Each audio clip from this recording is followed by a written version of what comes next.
And as we get ready, we don't want to disrespect the gentleman on the track. Oblique Seville 414. But let's go to the start. Buwaji and Krumi in lane 1.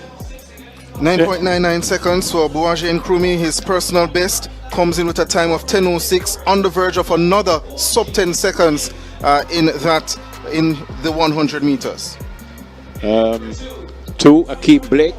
He trains with Dynamic Speed, coached by Michael Frater. His aim is to run faster than his coach's PB. He's the reigning Diamond League champion, Akeem Blake. Brian Lavelle in 3. Brian Lavelle, a brand new personal best of 9.94 seconds in the semifinals. Trains with Optimum Track Club. Brian Lavelle in fine form, won 200 meters last year at these championships.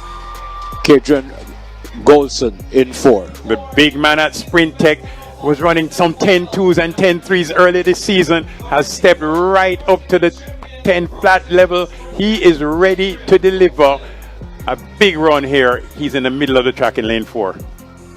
That is Kishane Thompson in lane 5, MVP.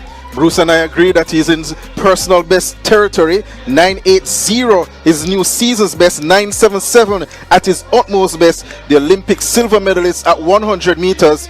Very fast, very quick. I think he's the man to beat in this race. Oblique Seville from Racers Track in 6. The second of the Racers athletes in this final. He ran 9.84 to make it to this final, becoming the second fastest man in the world this year. At the time, he was the fastest. He has a personal best at 9.81.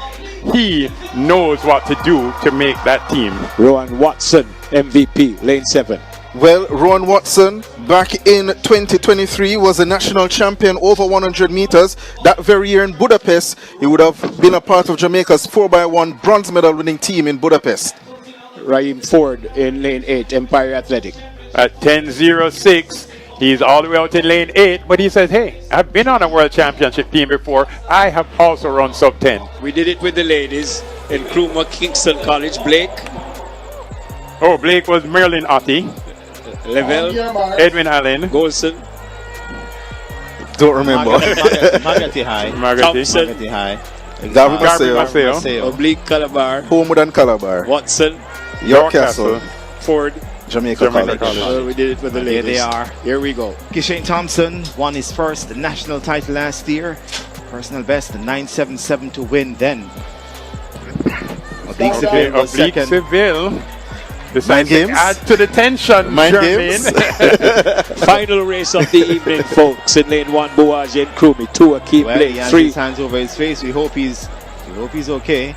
Brian Lavelle in 4, Kedron Golson. Brian Lavelle in 3, Kedron Golson 4, Kishane Thompson 5, Oblique Seville in 6, Rowan there's Watson a in 7, problem. and Raheem Ford in 8. There's a problem for Oblique Seville, and he's almost in tears, and he says his hamstring. And He's grabbing him. yeah, and I think maybe that's what he might have felt, rather Bruce in the semi-finals. Yeah. And And his teammate, his training partner, Buwaji and Krumi, goes over to him. He knows if he runs, he's going to pull. yeah. He knows it. knows He's it. hoping that it will calm down. Having run 9.84, he's Bruce? trying to stretch it out. Yeah, in a case like this, with the officials, give him a bit more time. No, the rules don't allow that. The race is to go. But he knows what he's feeling. Yeah, he needs to call it a day. And we go back to the semi-final, and I said I couldn't figure out what was going crying. on. Remember what I said? Yeah. I thought that stutter that he did in that semi-final was just unnatural. And here we are seeing maybe he may have felt something in that semi-finals, and the evidence is now showing here in this finals. Is he going to Bruce, try you it? say this is in national interest? If national interest is for him not to run though, because what happens is if he goes and pushes himself too hard, he ends up in a Tia Clayton situation. Exactly.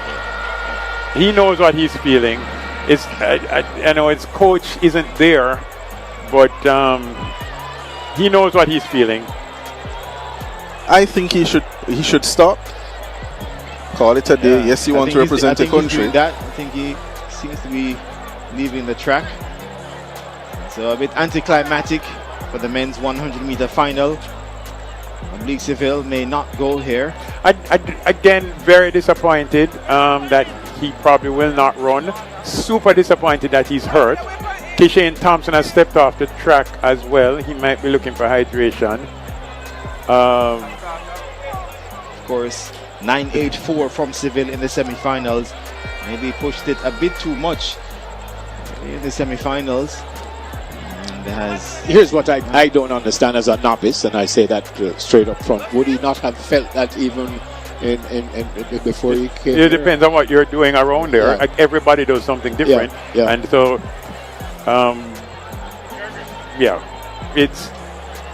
but the hydration is key because the athletes have pushed themselves. Everybody is now looking for hydration. You saw Kishane go over, get it. Kadron Ghost is getting some.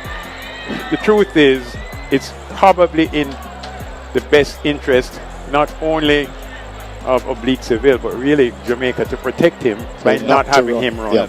And also, Bruce, the other athletes who have to wait as well and have to stand out there and try their best to keep warm. It's a cool. Yeah, Coach Mills, here. you see they're working on it, but I think it's really Coach Mills, you need to make the call, and the best call is to keep him safe. Nobody wants to see him go down. Wow. It seems like he's going to run. I don't think it's worth it. He knows what he's feeling though. Athletes know what they're feeling. And he knows he's going to have to run fast. Bruce, this reminds me of a Boys Champs final a few years ago when you saw Michael Stevens, who got hurt in the semi-finals and he came out. No, he needs to stop. He shouldn't run. And Stevens really suffered the consequences in that final. And I'll never forget. Yeah. He said Stevens should never have been allowed to compete, even before he ran. So again, folks, in lane 1, Buwaji and Krumi from Racers, Akeem Blake, Dynamic, Brian Lavelle, Optimum, Kadron Golson, Sprint Tech, Kishane Thompson, MVP. We're not certain if Oblique is going to be in there. He's from Racers, and you hear the not the announcer, the starter saying, "Let's go, gentlemen, on your march." Rowan Watson in 7 and Ryan Ford. The other risk, and why they need to get the race going now, is that the athletes cannot stand up there. The other 7, they need to go. They're warm and ready to go now. And because of this weight, I would not be surprised if the time is not as quick as we would have hoped. Quite anticlimactic here, but sent to their blocks for the men's 100-meter final. The defending champion Kishane Thompson there in lane 5, the Olympic silver medalist from Paris, 9.77 personal best to win last year, 9.80 world leading time. The semi-finals. Can Seville do enough to make this team? Set position. Bang! Is sent off. Seville gets out quickly. So too does Thompson. Thompson takes charge. Thompson pulls away from the field. Akeem Blake. Here comes Seville as well. Seville gets second behind Thompson. 9.71. The flash time. We need wind legal. We need wind legal. Definitely need wind legal. Seville. And they adjusted time as well. A powerful run. Win legal 9.75 and new personal best for Kishane Thompson.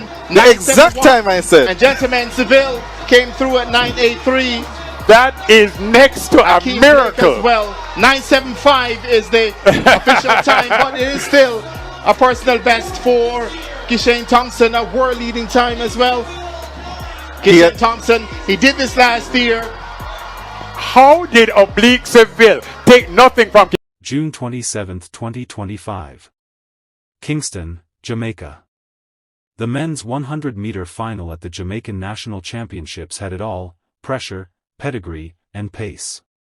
Lined up on the start line were some of the fastest men on earth: Oblique Seville, Akeem Blake, Rohan Watson, and the quiet storm himself, Kishane Thompson. But no one, not even the favorites, was ready for what was about to happen. As the gun fired, the field came alive. Oblique Seville had the quickest reaction off the blocks. No surprise, he's known for his snappy starts. Rohan Watson stayed low and powerful. Blake surged early. But in lane 6, Kishane Thompson was smooth, deliberate.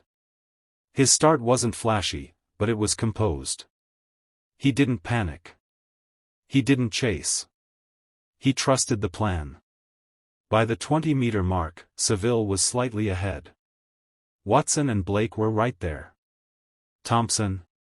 Still building.